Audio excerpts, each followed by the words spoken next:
Nayoki bino. Bolobi bomela. Mais bomela ndenge ni bino moko. Bossa l'organisation botia pembe na ngawe na pesa mbongo. Organisation 5 personnes. Puna organisation 5 personnes. Boya wa 10 personnes. Soki bakibi na mbongo foti na ngai te. L'après-Kabila, ça se prépare dès aujourd'hui, dès maintenant.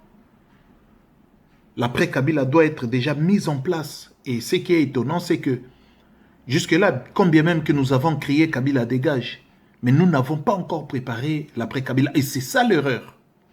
Et c'est ça l'erreur.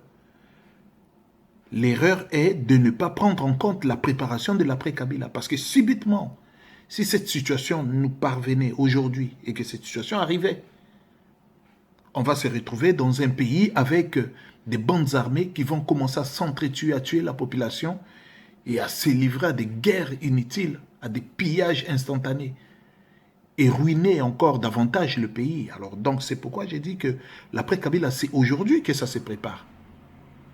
Nous devons déjà nous positionner sur l'après-Kabila. Et ce que je souhaite, moi personnellement, ce que je souhaite, c'est que le Congo de demain soit un Congo fort en institutions, qu'il y ait des institutions fortes, au lieu que ce soit des personnes qui sont là, qui se croient des hommes forts. Si nous mettons en place des institutions fortes, je pense que même la course à la présidentielle au Congo sera une course où les gens ne se motiveront pas pour poser leur candidature. Parce que qu'est-ce qui se passe aujourd'hui? Aujourd'hui, le président de la République contrôle tout. Alors que ça ne devait pas être comme ça. Le président de la République ne doit pas tout contrôler. Je pense que tout celui qui se bat pour le Congo, tout celui qui se bat pour notre pays, est une pierre de valeur pour le Congo.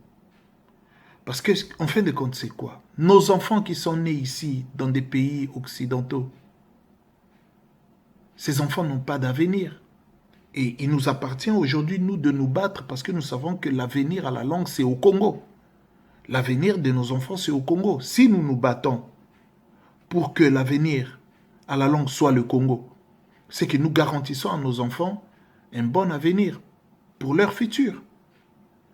Mais si nous laissons tomber l'avenir de nos enfants ici dans ces pays qui ne sont pas les nôtres, il faut le dire, combien même qu'ils ont les nationalités, mais dans la logique, l'original de ce pays, ce n'est pas nos enfants.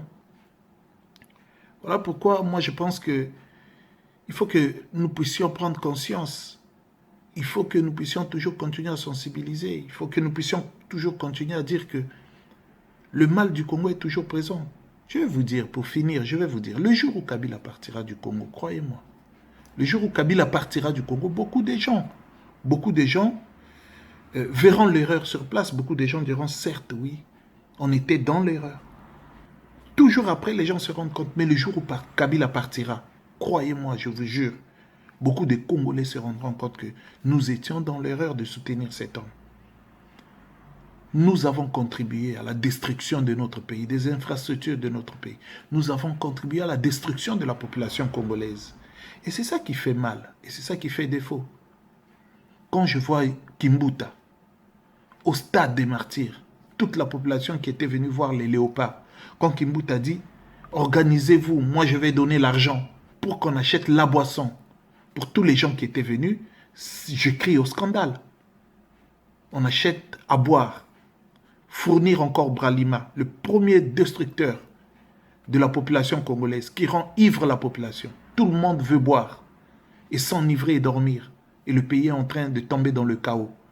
Kimbuta qui veut donner l'argent pour que les gens boivent. Alors qu'à Matete, il n'y a pas de courant.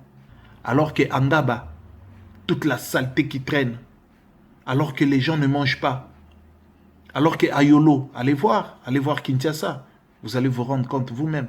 Donc, cette situation me pousse moi à crier au scandale et à dire aux Congolais, venez, soyons unis. Battons-nous, récupérons notre pays. Reprenons le pouvoir. Redressons notre pays. Retrouvons-nous sur le chemin de la mondialisation. Retrouvons-nous sur le chemin de la modernité. Et nous avons besoin de ça au Congo, croyez-moi.